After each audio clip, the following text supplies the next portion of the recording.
Break के बाद स्वागत है आपका हमारी इस खास पेशकश शुभ दीपावली में। ब्रेक पे जाने के पहले पंडित जी ने आपको बताया था कि प्रदोष काल में पूजा करना काफी शुभ होता है। अब हम बात करेंगे निशीत काल की। पंडित जी, निशीत काल के बारे में दर्शकों को बताइए और साथ ही साथ बताइए कि आज के दिन निशीत काल कितने बजे से लेके कितने बजे तक रहेगा। जी बिल्कुल, देखिए निशीत काल रात्रि 8:10 से लेकर रात्रि 10:50 तक रहेगा, किंतु स्थानीय समय के अनुसार इस समय में कुछ मिनट का अंतर हो सकता है। निशीत काल में लाभ की चौगड़िया भी रहेगी। ऐसे में व्यापारी वर्ग के लिए इस समय लक्ष्मी पूजन करना बहुत ही लाभदायक होगा।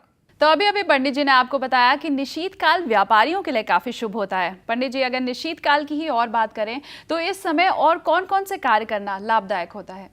जी बिल्कुल, धन लक्ष्मी का आह्वान और पूजन, गल्ले की पूजा और हवन, ये सभी कार्य इस समय अवधि में कर लेना चाहिए।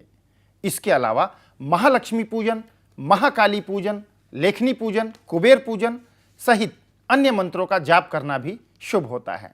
जी बिल्कुल, तो व्यापारी अपने गल्ले की पूजा इस मुहूर्त में कर सकते हैं। वैसे ये तो बात हुई प्रदोष काल की और निशीत काल की। इसके बाद बात करेंगे महानिशीत काल की। पंडित जी, महानिशीत काल के बारे में दर्शकों को बताइए और साथ ही साथ ये भी बताइए कि महानिशीत काल कितने बजे से कितने बजे तक रहेगा।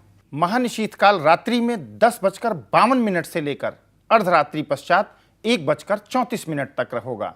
महानिशीत काल में कर्क लग्न विशेष शुभ माना जाता है और महानिशीत काल व कर्क लग्न एक साथ होने के कारण यह समय अधिक शुभ हो गया है। जो व्यक्ति शास्त्रों के अनुसार लक्ष्मी पूजन करना चाहते हों, उन्हें इस समय अवधि को पूजा के लिए प्रयोग करना चाहिए। जी बिल्कुल, तो देखा आपने दीपावली पर कौन कौन से मुहूर्त शुभ हैं और किस मुहूर्त में पूजा करना आपके लिए ज्यादा लाभदायक होगा। वैसे दीपावली के त्योहार पर आज लक्ष्मी जी को प्रसन्न करने के लिए खास पूजा अर्चना की जाती है, लेकिन दीपावली के इस त्योहार की रौनक पहले से ही शुरू हो जाती है और ये सिर्फ आज की ही नहीं बल्कि पूरे 5 दिनों का त्योहार मनाया जाता है।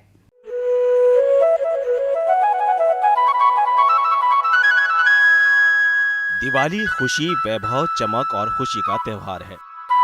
ये रोशनी का त्योहार है और सभी भारतीय द्वारा पूरी दुनिया में बड़े उत्साह के साथ मनाया जाता है।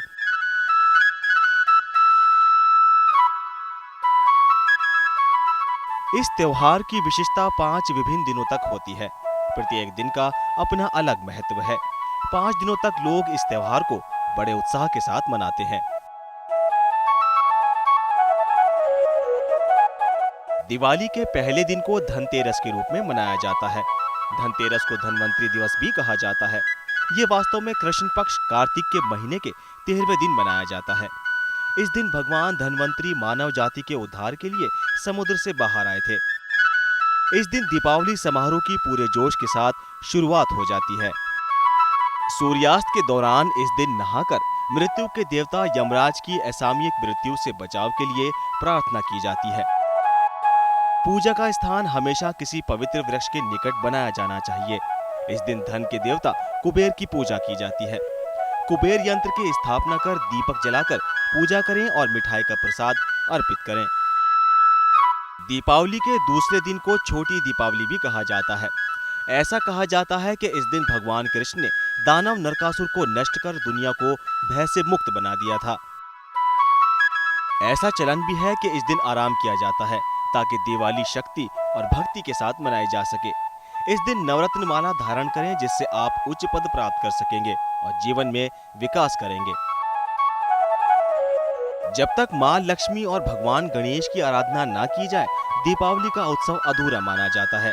हिंदू स्वयं को और उनके परिवार को शुद्ध कर दिव्य देवी लक्ष्मी से बुराई पर अच्छाई और अंधकार पर प्रकाश की विजय प्राप्त करने का, अधिक धन और समृद्धि का आशीर्वाद मांगते हैं। दिवाली के दिन लक्ष्मी और गणेश यंत्र के साथ हम श्री यंत्र की भी स्थापना कर सकते हैं।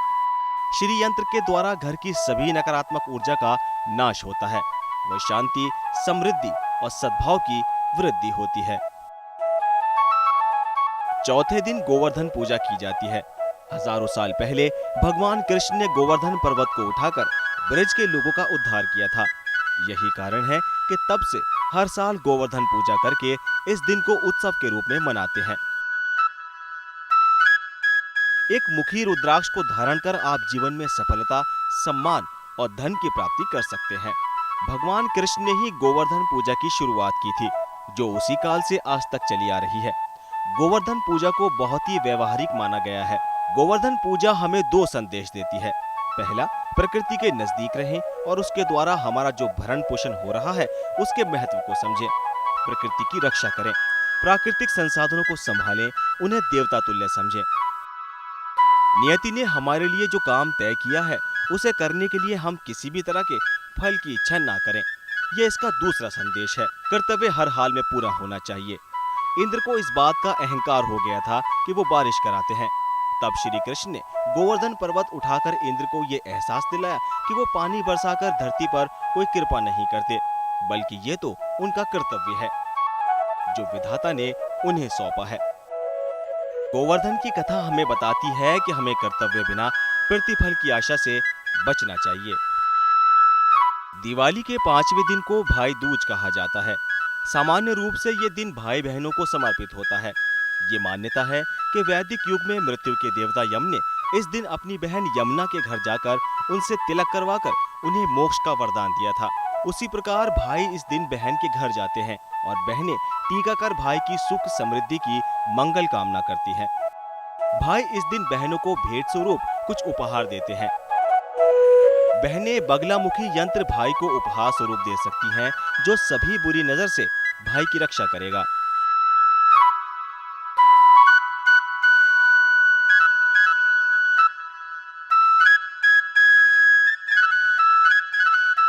चलिए फिलहाल रुकेंगे एक छोटे से ब्रेक के लिए, लेकिन आप कहीं मत जाइए क्योंकि ब्रेक के बाद आपको बताएंगे कि कैसे करें आज लक्ष्मी जी की पूजा। आप बने रहिए हमारे साथ।